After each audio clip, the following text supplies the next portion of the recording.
All right, now we're going to see how the flow of events occur when a publisher requests a territory on their end, on their mobile device, and then on our end of receiving that request and assigning the territory to them. So here's what's going to happen when a publisher requests a territory. This is a mobile device view, so this is what they would see. So on their mobile device, they would click this me icon right here on the right corner. They would click, this would pop up and they would click territory request. They would select that. They would just put these details in personal and in-person territory. Even if they only want to work phone and letter writing, they would still click this because all of our territories already have contact lists with them. So they would make it look just like that. Click request. This will pop up and they could put any notes that they would like. Pretend they wanted a business territory or a rural territory. They could just put details like that, or they could leave it blank and then they would click request. So then boom, that would shoot a request over to us, the territory servant. So after that, here's what we would see. When we log in on our NW app on the computer as a territory servant, we would have an exclamation notification mark on this mobile device right here. So we would click this. It says we need to receive app data. So let's see what we got to receive, and it's a territory request from this publisher. So we can import that request, then we can go to our me icon, and now we have a new task. So this is what we as a territory servant would see. The publisher doesn't have to worry about any of this. So now I know that this individual needs a territory. So I'll go to territory list right here, click the map, go to territory list, and I always want to assign the oldest territory first because we want the territory to get covered in a timely and organized manner. We want all of the territories that are the oldest to get worked first. That way they are not overlooked and we are not missing any person in our territory. So to do that and sort all these territories from oldest to newest, all you have to do is click completed 2 times.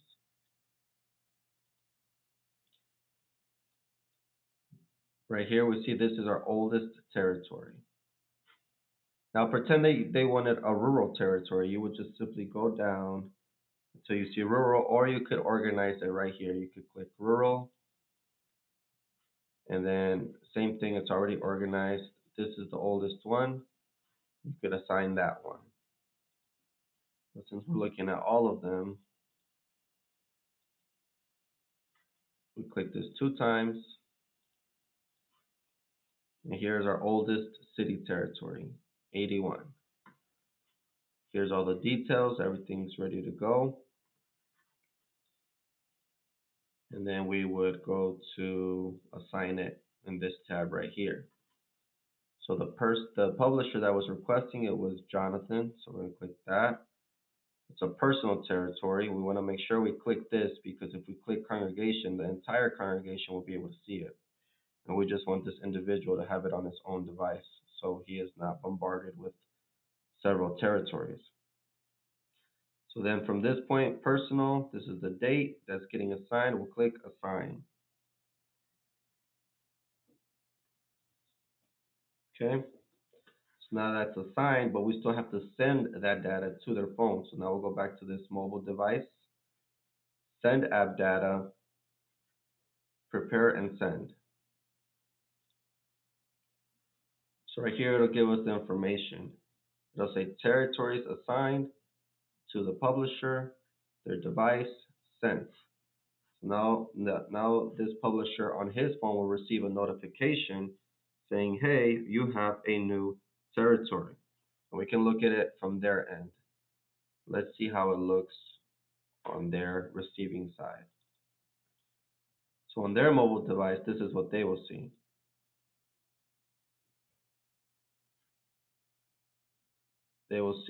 They will go to their app, But on their phone, it will also have a notification saying new territory assigned.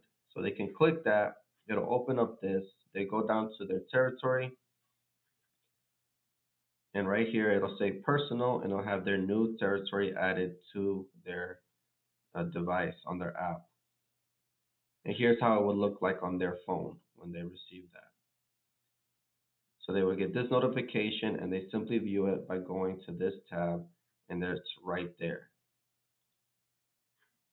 Now when they click the territory, they will have everything they need on there. This is what they will see when they click the territory.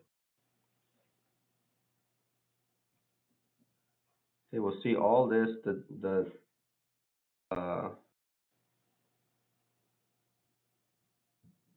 area, city assigned to publisher. The due date is right there. They can open that map that they're seeing, has all the details and the boundaries.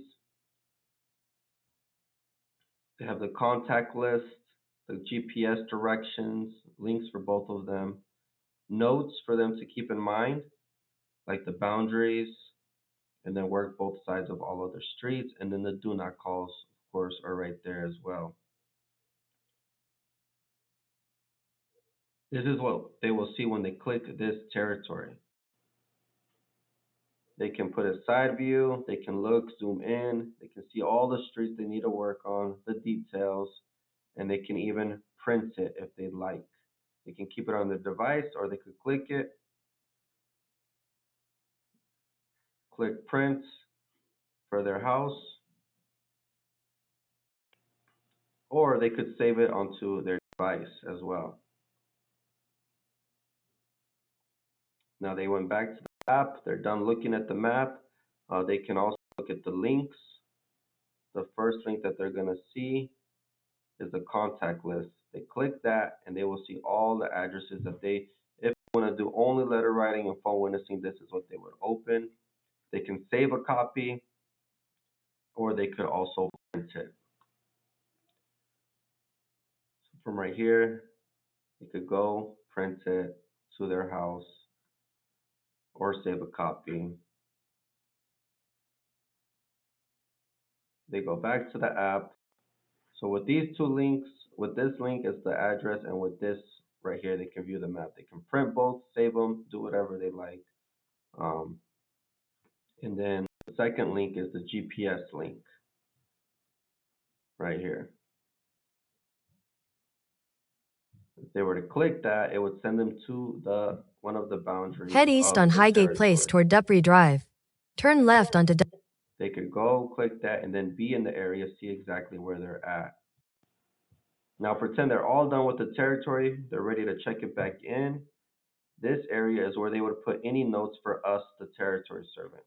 They could put that they found a new house to add to the do not call list. They would put that right here. And then they would check it back in by clicking territory completed.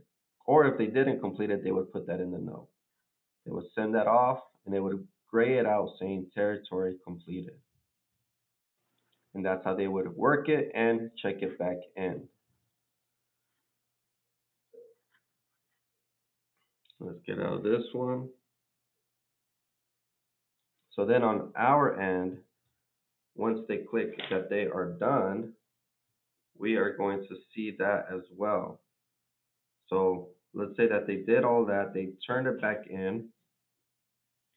Now we're going to see it on our side by receiving app data. We may have to wait for it to load. But right here, completed territory 1. Import.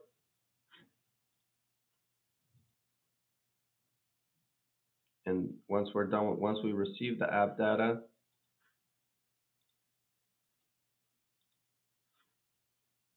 we already assigned these out so we can check them off. Now, if we look at it, to check it back in, all we have to do is receive the app data. But we could double check it by going to 81. And right here we see, look, it was assigned and completed. And we can also see any notes that they sent to us right here. has the date, and it says a new do not call at 123 High Street. So we would then at that point go and add this to the do not calls, make sure it's there, and update anything else that we need to update. So that's how the flow of events happen, from the publisher receiving or sending a request, from us receiving the request, and for them turning it back in.